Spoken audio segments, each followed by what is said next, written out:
Hi friends, welcome to జోష్ kitchen. మనం తీపి పచ్చడి ముక్కలు చాలా ఈజీగా పెట్టుకోవచ్చు. యాక్చువల్లీ ఈ రెసిపీని అయితే నేను చేయలేదు, మా ఫ్రెండ్ స్వప్న అనే ఆమె చేసింది. చాలా బాగుంది.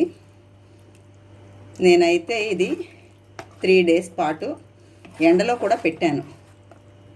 మీరు నచ్చితే ఎండలో పెట్టుకోవచ్చు, లేదు అంటే ఇలానే ఉంచుకోవచ్చు కలిపేసి. కానీ చాలా టేస్టీగా ఉంటుంది పెరుగన్నంతోని గట. చూసారు కదా, ఎండలో పెట్టడం వల్ల అలా పాకంలా వచ్చింది, అసలు వాటర్లా లేదు. ఒకవేళ లేదు డైరెక్ట్గా కలిపేసి ఉంచేస్తాము అన్నా కూడా బాగానే ఉంటుంది. బట్ ఎండలో పెడితే ఎండలో వచ్చిన పాకం కూడా టేస్టీగా ఉంటుంది అనేసి అన్నారు. అందుకు నేను ఎండలో కూడా పెట్టున్నాను. మీరందరూ తప్పకుండా ట్రై చేయండి. చూస్తూ ఉంటేనే నోరూరుతుంది.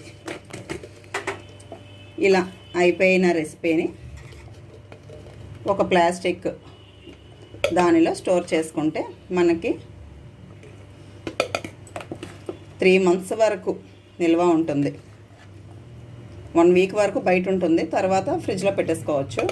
మనకి ఎంత కావాలో అంత బయట ఉంచుకొని రిమైనింగ్ ఫ్రిడ్జ్లో పెట్టేసుకున్నా కానీ భలే టేస్టీగా ఉంటుంది అన్నమాట రెసిపీ అన్నది. మీరందరూ తప్పకుండా ట్రై చేయండి. ఇప్పుడు దీన్ని ఏ విధంగా ప్రిపేర్ చేయాలో చూద్దాం. ముందుగా కలెక్టర్ కాయల్ని తీసుకోవాలి. ఈ విధంగా తొక్క తీసేసి క్లాత్ పెట్టి కంప్లీట్గా తుడిచేయాలి, తడి లేకుండా. ఇప్పుడు వీటిని మనకి ఏ సైజులో ముక్కలు కావాలి అనుకుంటే ఆ సైజులో ముక్కల్ని కట్ చేసుకుందాం. నేను ఈ విధంగా ముక్కల్ని కట్ చేసుకున్నాను. ఈ సైజులో మీకు వీలుని బట్టి మీకు నచ్చే విధంగా ముక్కలను కట్ చేసుకోవాలి. ఇప్పుడు మనం 3 కాయలు తాలూకు ముక్కలు కదా, దీనికి 2 కప్పుల బెల్లం, 1/2 స్పూన్ మెంతులు, 3 spoons ఆవాలు, కొంచెం పసుపు, కారం, ఉప్పు, ఈ 3 కూడా రుచికి తగినంత వేసుకోవాలి. ఇప్పుడు ఒక మిక్సీ జార్లో ఈ 1/2 స్పూన్ మెంతుల్ని, 3 spoons ఆవాల్ని స్మూత్గా గ్రైండ్ చేసుకుందాం. ఈ మామిడి ముక్కల్లో 1/2 స్పూన్ పసుపును వేసుకోవాలి. రుచికి తగినంత ఉప్పు, రుచికి తగినంత కారం, మిక్సీ పట్టుకున్న ఆవాలు మెంతి పౌడర్ని కూడా వేసుకోవాలి.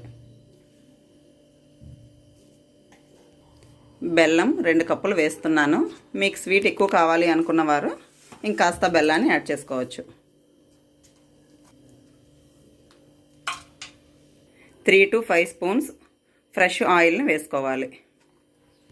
వీటన్నింటినీ బాగా మిక్స్ చేసుకోవాలి. ఇలా కంప్లీట్గా మిక్స్ చేసేసుకోవాలి. ఇలా మిక్స్ చేసుకున్నాక తడి లేని ఒక ప్లాస్టిక్ బౌల్లో వేసుకోవాలి. స్టీల్ దాంట్లో వద్దు, ఎందుకంటే సాల్ట్ వేస్తాం కాబట్టి. ఇప్పుడు దీనిలోకి వేసుకుందాం. ఇలా అన్నింటినీ కూడా మనం వేసుకోవాలి. వీటిని పచ్చడి ముక్కలు అంటారు. చాలా టేస్టీగా ఉంటుంది. దీనిని ఒక రాత్రంతా బయట ఉంచేసి మార్నింగ్ ఒకసారి గరిటతో మళ్ళీ కలుపుకుందాం. చూసారు కదా, 3 days పాటు ఎండలో పెట్టుకోవటం వలన పాకంలా రెడీ అయింది. అందుకు మీరందరూ తప్పకుండా ట్రై చేయండి. ఈ రెసిపీ కనుక మీకు నచ్చినట్లయితే లైక్ చేయండి, షేర్ చేయండి. మరిన్ని ఇంట్రెస్టింగ్ వీడియోస్ కోసం మా ఛానల్ని సబ్స్క్రైబ్ చేసుకోండి. Thanks for watching.